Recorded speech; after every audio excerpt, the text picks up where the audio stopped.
Today we are going to discuss about a case on a burn case, okay? So this is the case. Anyone please read the case? Anyone? Okay. So there is a 32-year-old man and there is 30% burn injury who developed burn infection after 5 days of hospitalization. So a 32-year-old man got admitted and he has 30% burn injury and developed burn infection after 5 days of hospitalization. Exudate specimen was sent for culture, biochemical reaction and AST, matlab antimicrobial susceptibility testing. So in this case, we can see that there is see in the nutrient agar, and in this picture you can see that what test is this? Which biochemical test? Anyone? This is oxidase test. Okay. So this is oxidase positive. Why it is positive? How can we tell that this test is positive? There is positive control, negative control, and in the test we can see that there is purple color. So we can say that this is oxidase positive. So what can you what organism is this? Anyone? Can anyone guess the organism? This is Pseudomonas. Yes. So let's study about Pseudomonas in brief. So Pseudomonas is a oxidase positive, pigment producing, non-fermenting, gram-negative bacilli, and it is a major pathogen responsible for most of the hospital acquired infection, which is also known as nosocomial infection. Does anyone know what is nosocomial infection? Definition, anyone? What is nosocomial infection? Anyone? Hospital acquired infection developed? Yeah, something which was not present during hospitalization but developed after 48 hours of hospitalization. Yes, this is nosocomial infection. So this Pseudomonas is a oxidase positive, pigment producing, non-fermenting, gram-negative bacilli. Okay. So now let's study about the pathogenesis. So before causing the infection, it has to stick to the host before causing the infection. So this is colonization step. So various factors like Pili, Fimbriae, it helps in the attachment process. And there is polar flagellum. Polar flagellum matlab this polar, it mediates chemotactic motility to reach the host surface. This polar flagellum guides this organism to reach where it can cause the infection. Okay. So this polar flagellum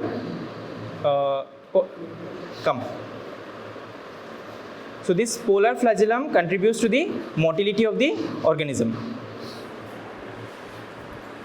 Next is the survival strategy of this bacteria, the biofilm production.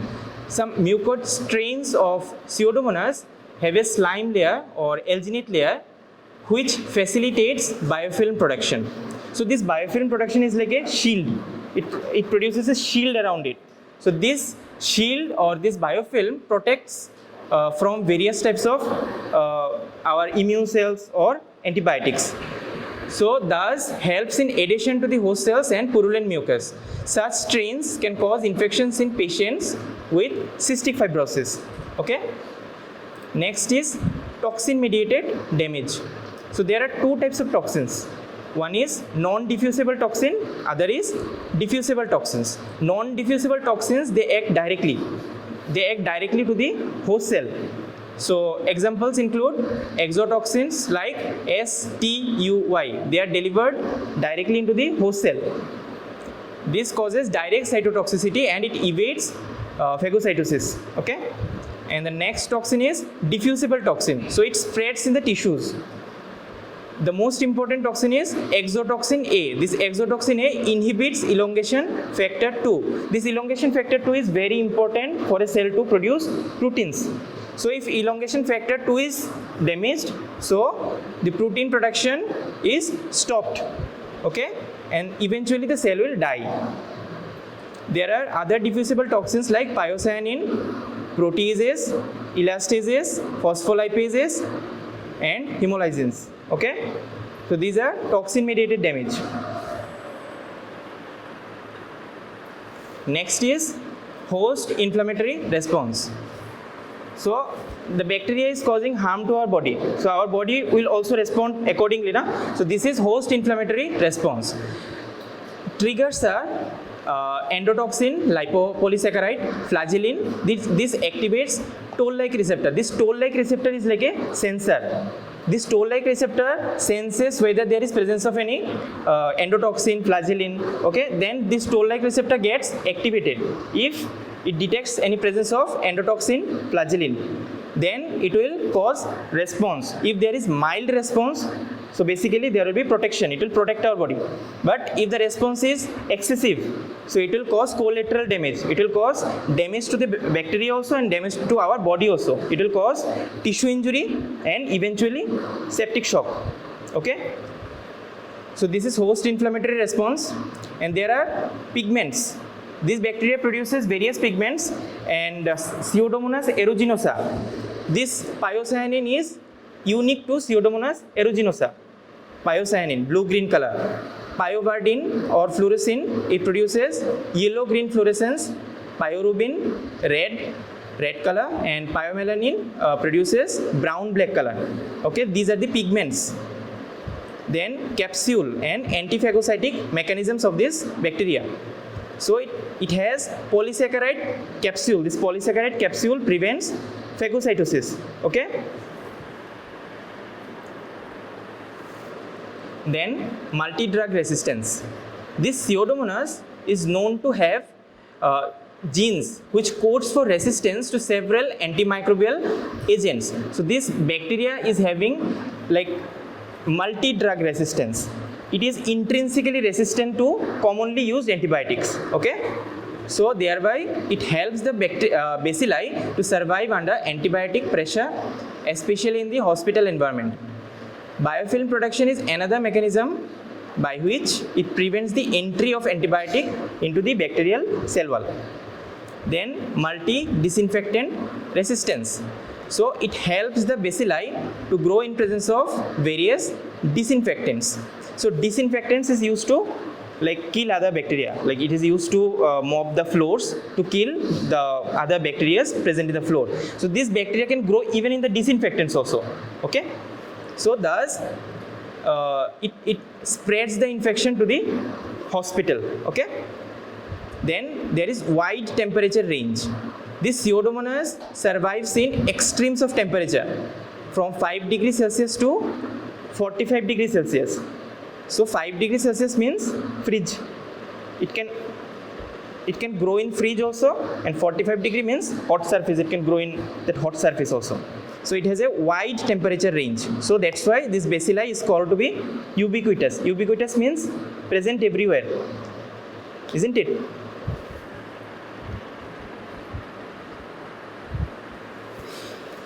Now clinical manifestations. So it causes healthcare associated infections like ventilator associated pneumonia, then Klebsiella central line bloodstream infection, then COTI catheter associated UTI, then surgical site infections. The next is chronic respiratory tract infections. Like it occurs in patients with underlying conditions that cause airway damage such as cystic fibrosis or bronchiectasis. These infections are usually caused by mucoid strains of Pseudomonas bacteremia leading to sepsis and septic shock. The next is infective endocarditis. It occurs among the IV drug abusers.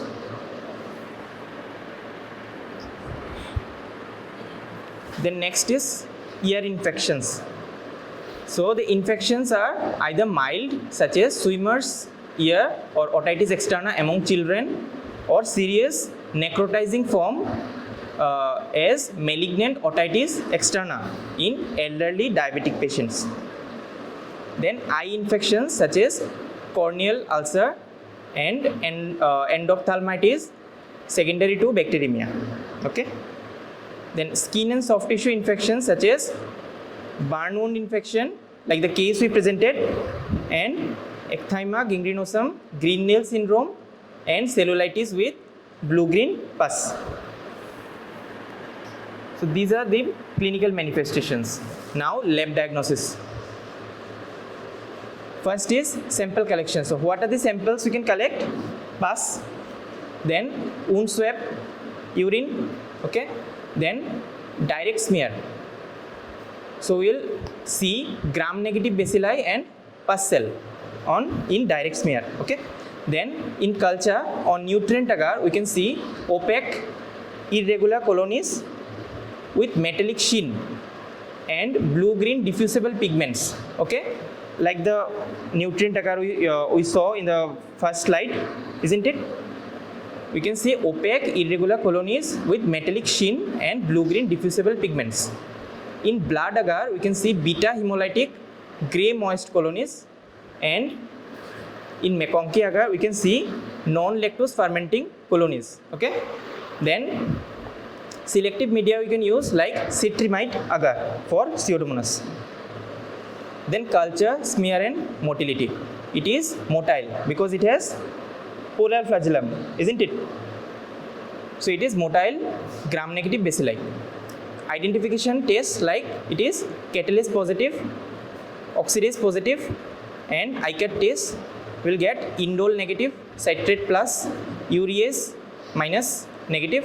Then in TSI we can see KK matlab alkaline, and there is no production of gas, okay. In automated identification methods such as Melditov or Vitek we can use for identification. Then antimicrobial susceptibility testing by disk diffusion method on Muller-Hinton agar, and automated MIC detection. MIC matlab minimum inhibitory concentration, okay, detection by microbroth dilution, example Vitek, okay. So this is the lab diagnosis. Now the treatment. So we should note that this Pseudomonas is intrinsically resistant to the commonly used antibiotics like ceftriaxone we cannot use, amoxicillin clavulinate we cannot use. These are the commonly used antibiotics. So amoxicillin clavulinate, ampicillin-Sulbactam, Carbapenem, tetracycline, tigecycline, chlortriamoxazole and chloramphenicol. These are intrinsically resistant to Pseudomonas aeruginosa. So we cannot use these antibiotics, okay. So what antibiotics we can use? Penicillins like piperacillin, mezlocillin, then cephalosporins like ceftazidime, cefoperazone, and beta-lactam inhibitor like Piperacillin-Tazobactam, cefoperazone-Sulbactam, Carbapenems like imipenem, meropenem, monobactams like estrionam, then amino glycosides like tobramycin, gentamicin, amikacin, okay.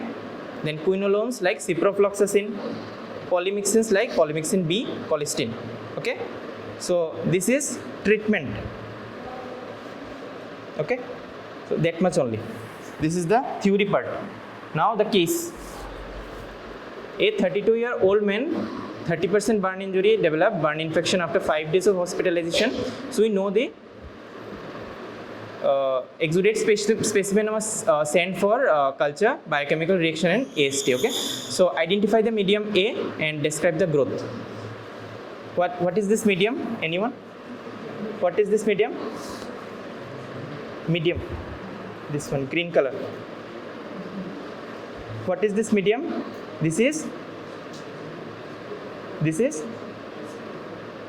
Bolo? Nutrient agar, isn't it?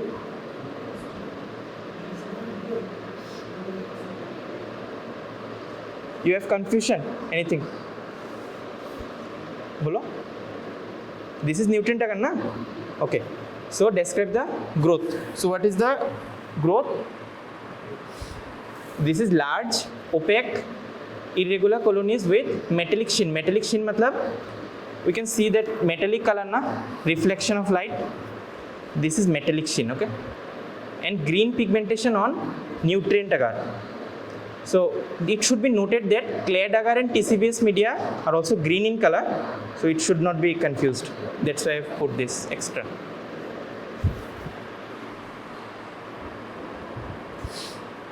So then name the test in B. So what is this test? This is oxidase. So I already told that there is a distinctive sweetish smell, okay? Pseudomonas aeruginosa.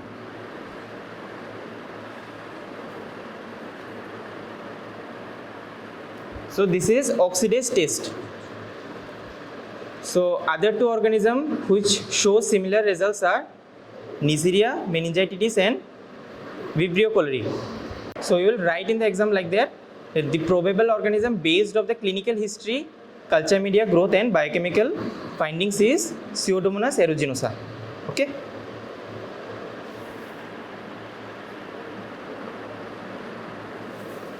Name two antibiotics which are used in the treatment. So the antibiotics which can be used are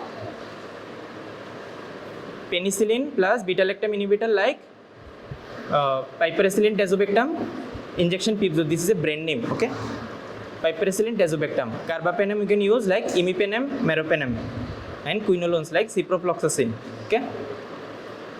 The other two bacteria which commonly infect burn patient are Staph aureus and Acinetobacter. Okay. Name other diseases caused by this organism. What are the other diseases? Pseudomonas aeruginosa is notorious to cause infections at all sites. The common sites being lung, skin and soft tissues. Okay. Most of these are encountered in hospitalized patient who gets colonized with this organism either from the heavily contaminated hospital environment or hospital staffs. Okay.